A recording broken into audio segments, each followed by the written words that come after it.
What up, YouTube? Let's here. Thanks again for visiting the channel. As always, I appreciate it. Today we're going to be doing a quick review on the Arkform Slimfoot. So let's do it up.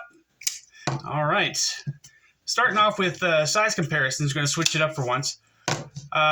The Ontario Rat 1 is obviously a little bit bigger than the Slimfoot, and the Rat 2 is going to be quite a bit smaller. The DEMKO AD20S is going to be, what is that? A little bit bigger. And the AD20.5 is going to be a little bit smaller. Last but not least, the SPYDERCOs.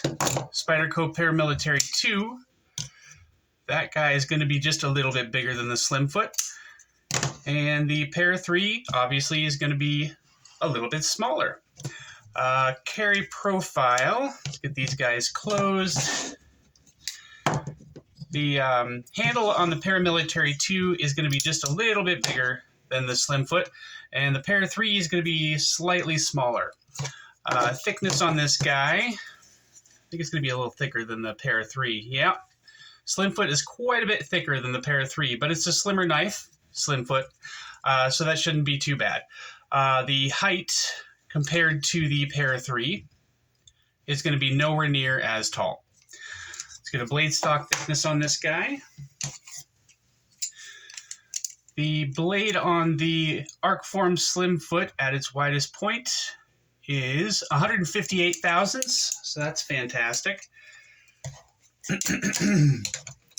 See the centering on this guy. Looks like it is perfectly centered, so that's great. The balance is just a little bit behind the pivot. That is almost perfect.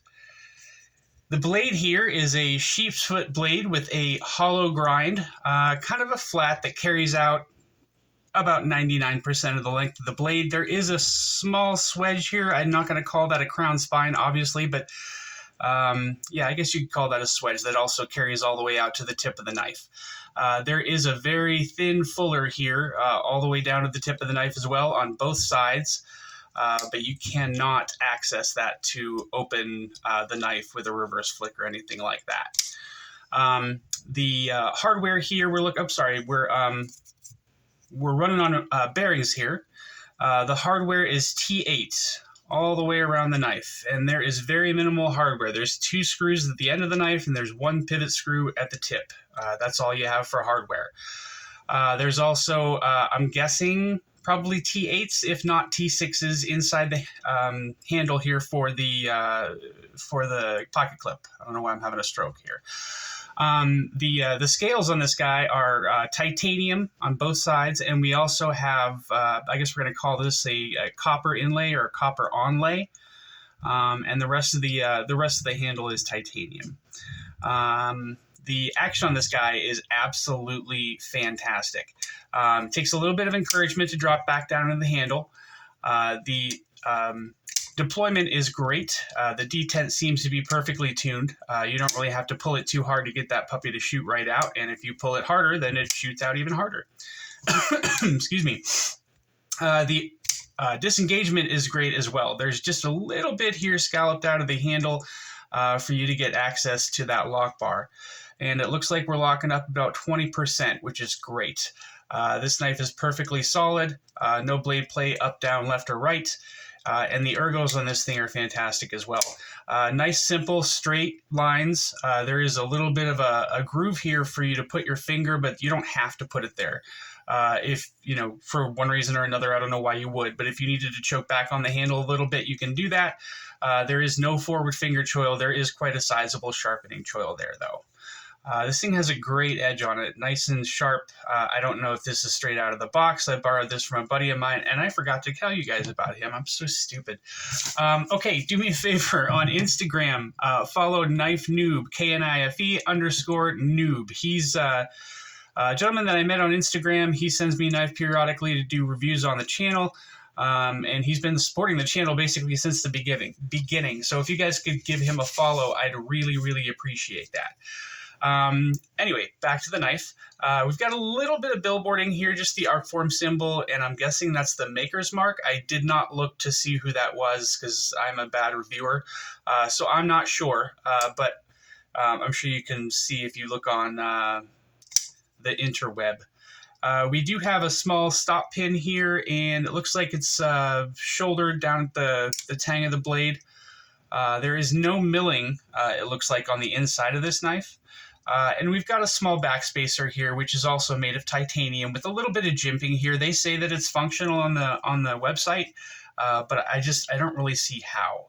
You can't really. I mean, this is actually recessed ever so slightly down underneath the scale here, but it doesn't hurt anything. It's not causing a problem. It's just there. There's nothing wrong with it. And oh my goodness, oh no, there's no lanyard hole. What are we gonna do? Okay. So anyway, it looks like I can't tell if the pivot is captive or not.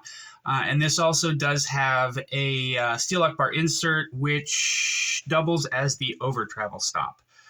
I do want to also say the lock bar tension on this guy is fantastic. It's strong enough to stay engaged, obviously, but it's light enough to where you can push it without any real problem. So, I mean, I already talked about disengagement, but I forgot to say that. So this guy, you're going to find it in like 77 different prices. So if you're going just for the base model, which is titanium handle, titanium lock side, I don't know if there's a titanium liner on it or not. And then a G10 scale on the front.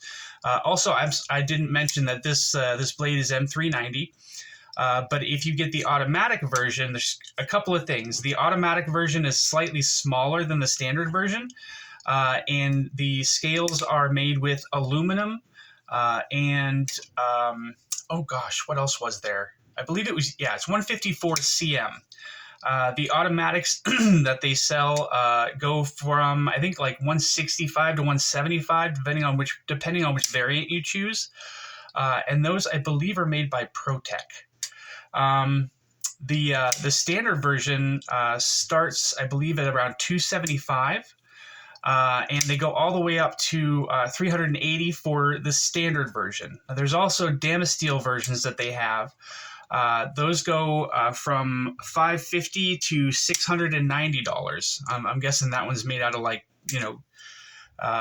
eel skin and the tears of children lubricating the pivot. I don't know. That's insane for this knife. But I think even at the base model, it's a little bit overpriced. But I've always wanted one. Like, I've really, really wanted this knife ever since it came out. I just didn't want to spend that much money on it until I knew how it felt. And this thing is fantastic. It's the ergonomics are great. It's got a nice crisp release when you break the detent. It falls back down into the handle without a whole lot of encouragement. The flipper tab feels great. It's a low profile flipper, which is nice.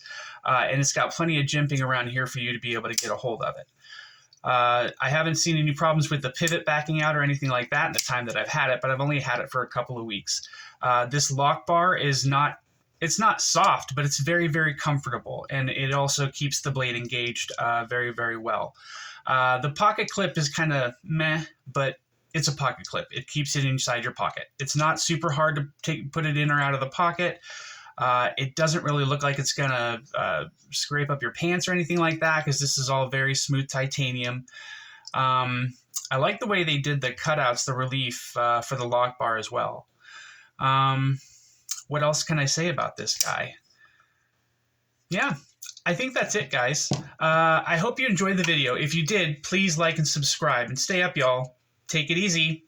Bye.